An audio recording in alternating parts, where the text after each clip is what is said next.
Good afternoon, everyone. My name is Claude Flynn. I will be your presenter today.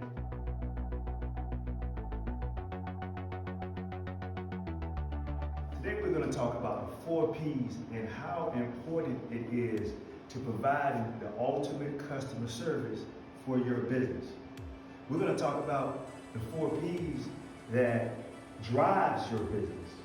Now I know everyone is probably sitting here now, probably wondering about what is he talking about in these 4 P's?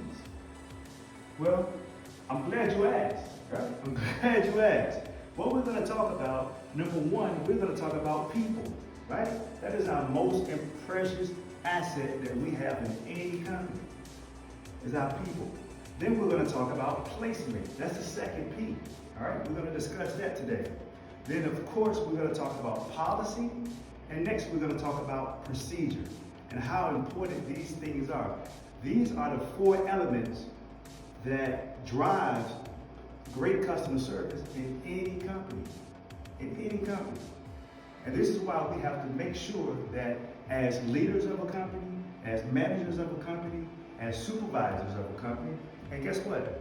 As coaches of a company, that these are the things that you are going to have to monitor. These are the things that you have the ability, more importantly, to control. You have the ability and the autonomy to develop the culture that you desire. In this next module, we're going to talk about leadership, right? And not just leadership, we're going to talk about motivational leadership, okay? Now, the thing about leadership is this. Leadership is a relationship. It's a relationship. Now, you're going to constantly hear me say this continuously throughout the presentation, is willing, right?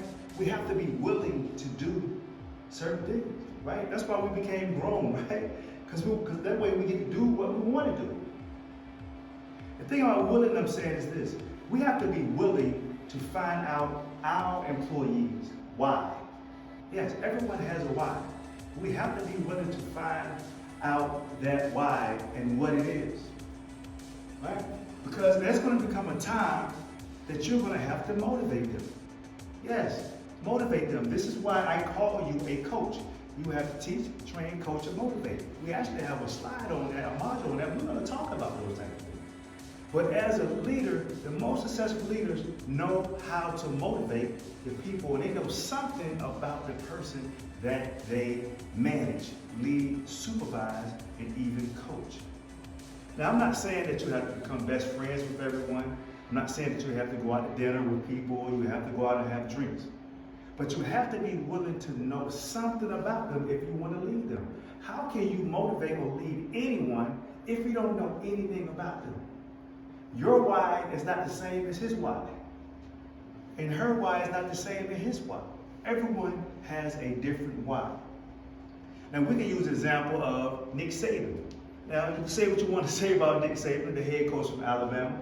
But Nick Saban is a great coach, not because he's a great play caller. It is simply because he knows how to tap into those young men's why and motivate them.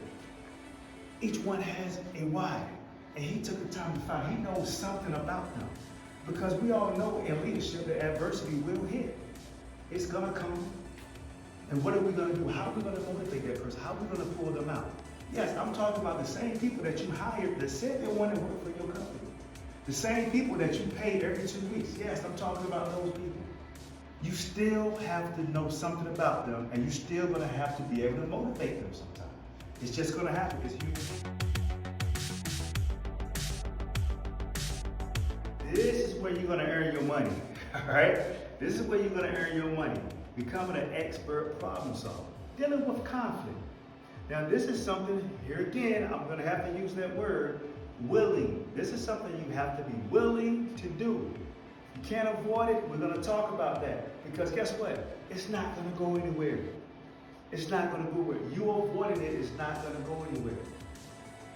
Now, you're going to have to be willing to do this. Because I wish that I can tell you that you would never, ever have any issues with your staff. I wish that I can tell you that your staff will always get along with each other. I wish that I could tell you that your staff will always turn in the projects and assignments on time.